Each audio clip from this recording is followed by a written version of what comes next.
Hello guys, it's Owen here and welcome back to my channel. Today we're going to be talking about the age-old adage, do the rich really get richer? And if so, how can you use this to your advantage to actually increase your wealth in 2021 and beyond? By the end of this video, you're going to have a really good understanding of one of the reasons why this is actually true.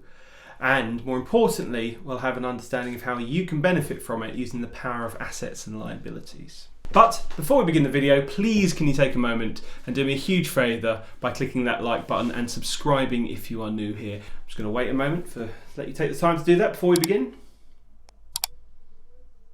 All done? Let's crack on. So, it's often said that the rich get richer while the poor get poorer. Well, is this true?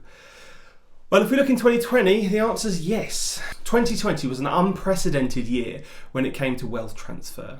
The world's billionaires got richer by $1.9 trillion, while the bottom 50% of the population became poorer by about a similar amount. But how did this happen? Well, in order to understand that, we need to look at the flow of money and how billionaires use their money differently to you or I. More importantly, how you or I can start to think along the lines of billionaires and make the system work for us, not against us. Now, before I begin, a lot of what I'm going to be talking about is the main thesis of this book, Rich Dad, Poor Dad.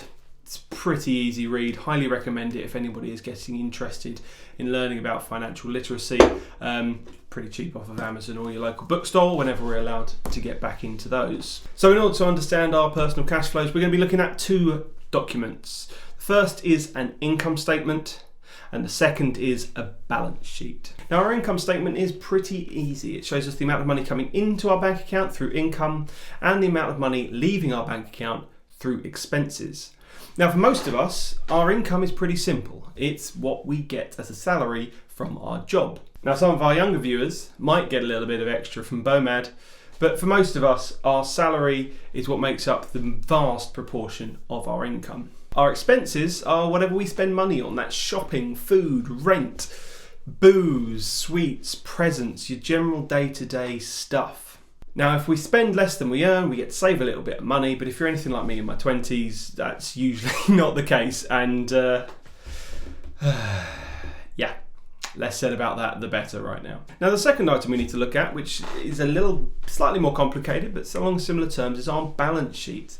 So what a balance sheet is it lists our assets, which is things that we own, that put money into our pocket, and it lists our liabilities, things we own or have that take money out of our pocket. Some examples of assets could be our investments that pay us dividends, a rental property where we get rental income, side hustles or businesses that give us a bit of extra cash, or any intellectual property or copyright, like a musician getting royalties. Now, our liabilities, some examples of those could be a house where we need to pay a mortgage and pay insurances on that. Could be cars that are on financed or leased. It could be your student loan or any credit card debts that you need to pay off. In short, things that you have that take money out of your account. But wait, I hear you say, I own my house, so surely that's an asset, not a liability, Owen? Well, in terms of your net worth, you're probably right. Any equity you have in that house or any money you've paid off of the total mortgage does count towards your net worth. But in terms of your cash flow and where your money goes, owning a house, and especially one on a mortgage, means you're paying out quite a lot of your salary in order to keep that roof over your head. So for the purposes of this conversation, we're going to count it as a liability because it's taking money out of your pocket. Now, you can flip your house into an asset if you were to, say, rent it out or lease a room in it and start getting some income from that offsets your mortgage. And again, it's basically, does the overall thing take money out of your bank account each month, or does it put it into it? Now, the way we interact with this diagram and the way we interact with our money changes over time and as we develop on our wealth journey. When we're less wealthy, it's actually pretty simple. We get our income, whether that is from our parents as a pocket money or a salaried job, and then we spend it on our expenses. If you're anything like me, that's food, rent, and booze, and probably far too much Amazon. Any money we earn above the amount we spend, we get to save and put aside. However, as our wealth starts to increase, and we either earn more money or we've been able to save up a large chunk of that money, we start to interact slightly differently with this diagram. We start to spend our money and spend our income. on liabilities. So this could be stopping renting and buying a house because you've saved up for the deposit.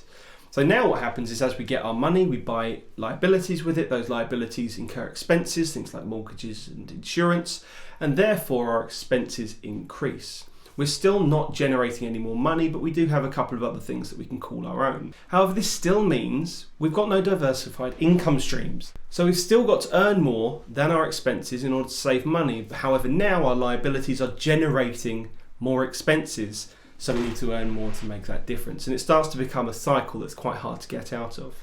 So for most of us, this is where the story stops. We get more money, we buy nicer things with it, it costs us more to keep those nice things, so we end up having to get a better job. We do this for year after year after year.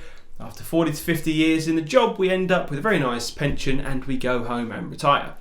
However, people who want to create sustainable wealth, and those that are already wealthy, use their income to buy assets. Now, an asset, as I mentioned, is something that gives you more money. An asset puts money back into your pocket and therefore generates you more income automatically, which you can then spend on more assets, which get you more income. Once you understand the power of assets, you can understand how it's possible to build self-perpetuating wealth. And generally, this is how the rich get richer. Their money earns them money. And the best part is, everybody can do this. You don't have to have a load of money to start. You just need to start off small and be consistent. However, I can already hear you going to ask the question, but Owen, how do I get more money to buy assets? I don't have enough. I can barely save at the moment. But unfortunately, it's a pretty simple answer.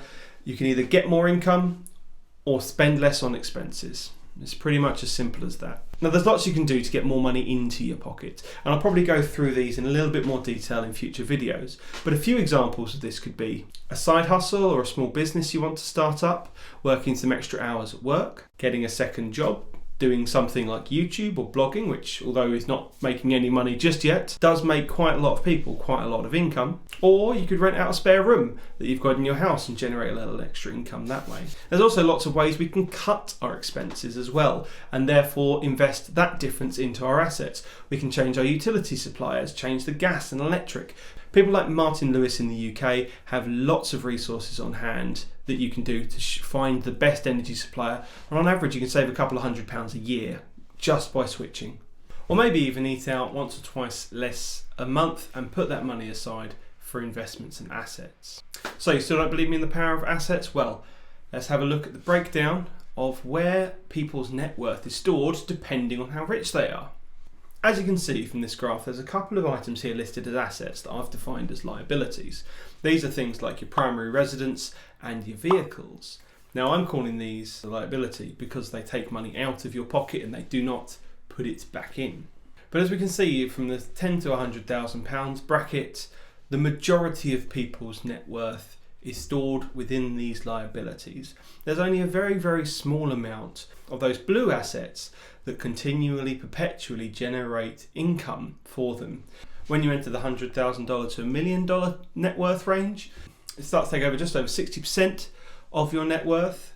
And by the time you've got to £1 million, half of your net worth is in assets. Now, the reason that this becomes exponentially bigger as time goes on is because these assets compound over time and get more money. And you can see by the time you look at a billionaire, practically 100% of their net worth is stored within assets. Things like mutual funds, stocks, their business interests, or real estate. Now, let's take a closer look at somebody that many of you might know, one Mr. Elon Musk. While he is only one tweet and a secret underground lair away from becoming a real-life Bond villain, there's little denying that Elon Musk is one of the most powerful and influential businessmen of the 21st century, and he's definitely one of the richest. Depending on when you're watching this video, he's flittering anywhere between the first and the third richest person in the world, and he's currently got an estimated net value as of today of about 167 billion US dollars. However, in 2020, I actually earned more from my salary than he did from his. That's because he doesn't get a salary. He does not pay himself through salary. He pays himself through assets. And the majority of his wealth comes from stock options. So as we can see from Business Insider here, the vast majority of his wealth comes from either Tesla or SpaceX stock, and the rest of his empire is a very, very small amount of his overall net worth. He put his money into his companies early on, those companies grew, and so did his wealth over time. So this brings us back to the original point we made. There's a massive wealth transfer happening in the world right now. The billionaires became richer and the general public became poorer. Now, why is that? Well, it's because the value of assets have soared over the last couple of years. The S&P 500 is at record high and house prices keep going up both in the UK and in America. And in the UK, they've been really helped by the pause of stamp duty, but they are still going up at record rates. At the same time, unemployment rates are higher than they've ever been.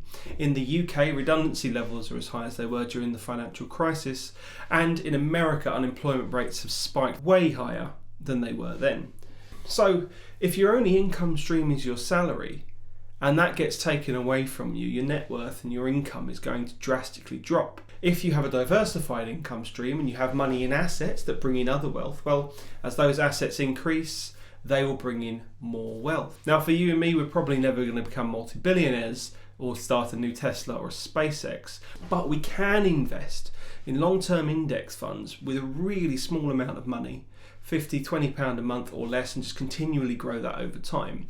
I'll do a whole other video on the power of compound interest and why index funds are amazing at a later point.